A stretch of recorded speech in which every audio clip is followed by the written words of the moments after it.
आज भारतीय जनता पार्टी महिला मोर्चा ठाणे शहर जिल्ह्याच्या वतीनं महिलांना पॉश कायद्याची माहिती होण्यासाठी तसेच त्यांच्या संरक्षणासाठी सुरक्षेसाठी असलेले विविध जे कायदे आहेत त्याचे प्रशिक्षण वर्ग ठेवण्यात आलेले आणि या ठिकाणी ॲडव्होकेट अपूर्वा जोशी आलेले आहेत ज्या या क्षेत्रात काम करतात। त्याचबरोबरीने इथले पोलीस अधिकारी आलेले आहेत जे महिलांना याबद्दलचं मार्गदर्शन करणार। ताई, राष्ट्रपती द्रौपदी मुर्मू यांचा पश्चिम बंगालमध्ये ज्या प्रकारे अपमान झाला आहे, ममता बॅनर्जी त्या कार्यक्रमालाच उपस्थित नव्हत्या, मुख्यमंत्री आहेत त्याही एक महिला आहेत, मला काय वाटतं त्याबाबत तुम्ही काय सांगा? नाही, अतिशय दुर्दैवपूर्ण अशी ही घटना आहे।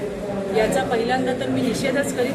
खरं तर संविधानावरती मोठमोठी भाषणं करणारी लोक संविधानामध्ये जे काही नमूद केलंय त्याचं मात्र त्या ठिकाणी आचरण करताना दिसत नाही। राष्ट्रपती महामहिम राष्ट्रपतींचे जे कार्यक्रम आहेत ते काही एका दिवसामध्ये ठरत नाहीत। महिना 2-2 महिन्यापूर्वी हे कार्यक्रम ठरलेले असतात आणि संथाल या ठिकाणी त्या आलेल्या असताना ना त्या ठिकाणी मुख्यमंत्री उपस्थित होत्या ना त्या ठिकाणी त्यांना प्रोटोकॉल देण्यात आला।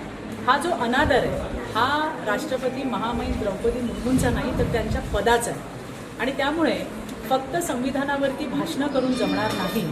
काही ठिकाणी असं म्हटलं जातं की संविधान सर्वश्रेष्ठ जरूर आहे, परंतु जे संविधान ज्या वेद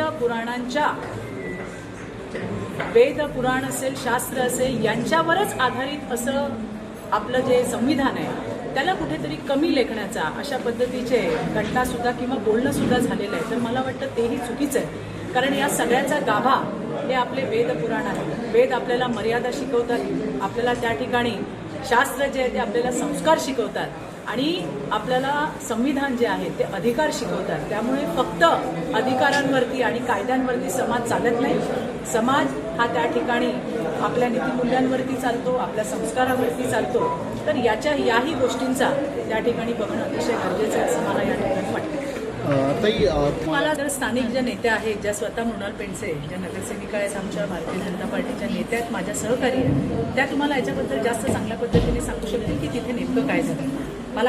मला फक्त कळाली माहिती की काय झालंय, परंतु निश्चित काय झाले ते त्या सांगू शकतील आणि भूमिका पण। तुम्ही आता अजामीनपत्र गुन्ह्याबद्दल बोलत की खासगी कंपन्या, मला असं वाटतंच, नेहमीच असं मला वाटतं की पंचायतपासून पार्लमेंटपर्यंत आज महिला त्या ठिकाणी काम करत आहेत, परंतु त्यांचं कुठेतरी मनोबल खच्चीकरण करण्याचं काम हे स्वपक्षीय किंवा विरोधी पक्ष या दोन्हीकडनं पुरुषांकडनं नेहमीच होताना दिसतं। सगळेच असं करतात असं माझं म्हणणं नाही, परंतु काही विकृत मानसिकतेची लोकही आहेत जे चांगलं काम करणाऱ्या महिलेला थांबवायचं असेल तर तिच्या वैयक्तिक टिप्पणी तिच्यावरती करणं असे प्रकार घडतात ज्याच्याने त्या बाईचं मानसिक खच्चीकरण केलं जातं। अशांसाठी माझं असं म्हणणं आहे की ती महिला जे काम करते त्या कामावरती चर्चा होऊ शकते, त्या कामावरती तुम्ही तिला बोलू शकता, परंतु तिच्यावरती अशा पद्धतीचा जो पर्सनल अटॅक केला जातो, जो वैयक्तिक हल्ला केला जातो तो मात्र खपवून घेता कामा नये। अशा विकृत लोकांवरती मग ते कुणीही असू दे त्यांच्यावरती गुन्हा दाखल म्हणजे अशा पद्धतीचं एक नवीन अस्तित्वात आणावं लागेल आणि तो सुद्धा नॉन बेलेबल गुन्हा असेल की ज्याला जामीन मिळणार नाही। तेव्हा ही जी समाजातली विकृती आहे ती कुठेतरी वळणावरती येईल, जागेवर येईल असं मला वाटतंय। नारी शक्ती बंधन अधिनियम आता लागू होणार आहे 2029 नंतर 33% या सगळ्याच ठिकाणी विधानसभा, लोकसभा, विधान परिषद, राज्यसभा या सगळ्या ठिकाणी 33% महिलांचा आणखीन त्यामध्ये सहभाग होणार आहे। अशा वेळेला अशा कायद्याची नितांत गरज आहे असं माझ्यासारख्या कार्यकर्तीला वाटतं। मागच्या अधिवेशनामध्ये या संदर्भात राज्याचे सन्माननीय मुख्यमंत्री यांना मी पत्रही दिलं होतं आणि त्याची आता आम्हाला गरज आहे। त्याचा पाठपुरावा सुद्धा येणाऱ्या दिवसात आम्ही करू।